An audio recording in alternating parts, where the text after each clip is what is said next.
have already proven that they are the best in their region, trying to prove that they are the best in the world. Unitas White and Unitas Blue, who's ever able to take this down, will be on match point. Here we go. Game 3 in the first series of BlizzCon for 2019. APAC goes head-to-head with LATAM. Both teams face elimination, and we're all tied up. Hook point, a close quartered combat map. This will be perfect for Unitas Blue as they are playing an all-in aggressive strategy. Will Unitas fall to the all-in? Yeah, Unitas White, they needed to do a good job deflecting these all-in attempts. Oxygen gets caught into a hammer of justice. Ironbark trades onto CMD, and he should be able to survive. Once again, Unitas White just doing a great job diffusing that opener. Beautiful, intimidating shout coming in from Yask, denying all the damage from Unitas Blue. All right, Unitas White with a great start in game number 3. The aggressive map not working out excellently for Unitas Blue just yet. Oxygen in a blind. Unitas Blue are going after CMD on Mage, still trying to mix it up. Sap out. Good follow-up by Aiden. CMD in a lot of trouble as his temporal has faded. Josita, though, is getting chopped up by Yask. Yask just owning him at the moment. Stunning up Shadow now to push forward to try and get an ice block. Dragon's Breath follows up from CMD. Beautiful coordination between CMD and Yask. That Warrior Mage synergy is going to net them a Hand of Sacrifice, an Avenging Wrath. They get the spell steal, I believe, onto the Divine Favor. Shadow's big heal not going to be too big. He's got a lot of work to heal his team back up. Yeah, Unitas White, they're in complete control of this matchup so far. Josita once again on the back foot. Hammer of Justice on Oxygen as Unitas Blue are looking to reverse the pressure. CMD is getting low, doesn't want to throw away the game. Ironbark connects. That should be enough to keep him alive, but now with the polymorph onto Shadow, Josita Jones trying to hold on just a little bit longer with the temporal shield and does manage to do so. Good control once again from Unitas White is going to net them an ice block. Can they keep the chain going on Shadow? Another Cyclone. Can they get a third Cyclone? Josita's going to come out of this ice block at incredibly low health. Shadow's going to bubble to avoid interrupts, but Oxygen switches the Cyclone, denying Shadow's further healing. If they can remove the Divine Favor, Josita's going to be in so much trouble, but they're going all in. They say, whatever, we're going to go after Oxygen. We have to make something happen now, but they don't get it. Oxygen denies the kill, and now Shadow is fully polymorphed. Josita is left with absolutely nothing, and Unitas White closes it out in game 3 and advance to match point. And we have just seen this in all 3 of the games, right? Josita is going to be the guy who's on the chopping block. In that first game, we see them able to turn around that pressure. They're able to get that swap, but now the team is completely primed and ready for those swaps to come in. Yeah, I think Unitas White, they realized, hey, we lost the first game because of that Druid swap. If we just make sure that Oxygen can't really get swapped with good positioning, we're going to win the Mage race. And I mean, they delivered pretty well there. They got so much crowd control over onto Shadow, and this clip right here, that was so amazing. They got the polymorph, they got the re-polymorph, and then they got the Cyclone, the low Cyclone over onto Josita as well. And at this point, they just rode the momentum and managed to completely get the victory here.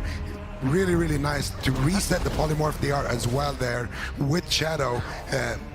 Just complete domination with that Mage Druid. This is the first time we're seeing CMD on the BlizzCon stage. Yeah. Last year it was Featherfeet, and he was riding the bench for Unitas White last year. Now they've got CMD. First time on the BlizzCon stage. He's looking good. That's what I was going to say. A lot of the mages, obviously, we're going to be talking about is like Raikou, Maro, Wealthy Man, all the regulars that we see here. But this is the first time we're seeing CMD, and Warrior Mage Druid is not the easiest comp to play at the moment. It usually requires a lot of practice and a lot of synergy to be able to pull it off. Wildcard Gaming have been playing for years together, and they've been using the Warrior Mage Druid with a lot of success. But now Unitas White come up here. Before, they were just a hunter team. We always just thought of them as a Zug hunter team. But now, if they can make this Warrior Mage Druid look as good as it is right now against Unitas Blue, they could be a terror in the lower bracket. It's funny that you mentioned the symmetry between them and Wildcard, right? Because that was the team that they already had to play, a team that was able to get the better of them. And it's interesting when you start saying, okay, wait, yeah, we know that this is a team that's been able to work on this for a long time. If we start throwing these guys against some of the other teams, how are they going to be able to fare? They're really starting to make that first game look like it was a fluke. And with that, Venrugi, if you are Unitas Blue, what do you try to change here? I'm not really sure. I think this really is the best composition that they have available. I think they just need to go for more aggressive strategies. Look for those Druid all-ins a little bit more, try to bait out the Bark Skin, especially because he is playing Relentless. You can try to punish that. I think they could just do a little bit better job making sure their setups are clean. They can bait out the Intimidating Shout, and once they don't have those defensive cooldowns they can rely on, that's when you push for the all-in. But you have to do more than just one all-in setup, otherwise they're going to be able to easily deny it. I think they can actually do just one big all-in setup, because Oxygen is playing Relentless, so he doesn't have a Gladiator's Medallion to break out of the stun.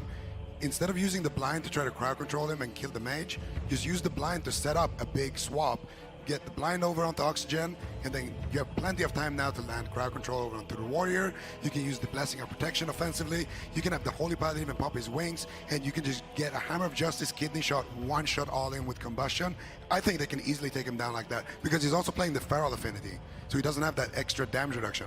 Yeah, a little bit greedy there, and I think if they really do want to push for that all-in, they just have to go for it. Like Siga was saying, you just have to commit the Blessing of Protection, you have to commit everything, and if you can get a full blind on him in caster form, you can get off all those heal over time effects, that's when you can push and really ride that momentum to a victory. I think that's very important to keep in mind, right, Sid? Because when we are looking at this series, although it's not a complete blowout, it's not a 3-0, it has been a very consistent game by game. It's been pretty much the same story every time, just little tweaks in each chapter. I mean, usually playing an all-in strategy on the ladder, people will mock players that do that. Oh, you just run at the healer. You're not doing anything that's particularly difficult. But when you're playing on the BlizzCon stage, you have to calculate the exact moment to go for that all-in. The other team is going to shut you down left and right. Any mistake is immediately going to be denied. And at that point, does an all-in strategy actually work on the BlizzCon stage? It's easier to pull at home when you've got all the comfort. You don't really, it doesn't really matter if you lose in a sense when you're at home playing on the ladder. So you can just kind of go all in, all in, all in. But on this stage, it's not that same likelihood, and now they face elimination. So going in with an aggressive strategy, one loss, you're sent home, and that's it. Well, you have to think about how different the dynamic is too, right? When you're on the ladder, who knows who you're going to be playing up against, right? You're going to have a bunch of different teams queuing in, so you don't know what to expect. When you're in the competitive environment here, and you have a series, and you're seeing the same team over and over again, it's a little bit of a dance. It's a little bit of a back and forth. You've already seen them go for an all-in, and it worked. So you go, okay, we're going to make sure that this doesn't happen again. You are very aware that the possibility is there, that the danger is there. So when you start evaluating how high of a percentage play it is to actually grab victory, the math, and you guys know me and my math, it is a little bit trickier to figure out because they already have seen the potential threat there. They are waiting. They're trying to protect themselves from it, and we're going to have to see in this next game because it can just decide this series here, Zico. Yeah, and I mean, one thing when you're playing in a tournament as well, if you get somebody low and you get, you know, that team on the back foot, that's when mistakes happen as well. So I feel like go out super aggressively. You already tried the mage race twice, and I mean, let's be honest, Unitas White just looked like the better team when it came to the mage race. They had better crowd control, they had the low cyclones. Oxygen is just doing too much right now, and he's playing the Feral Affinity. Try to punish him, try to go after him. He is on his ult, so, you know, try to see what you can do there and maybe exploit that.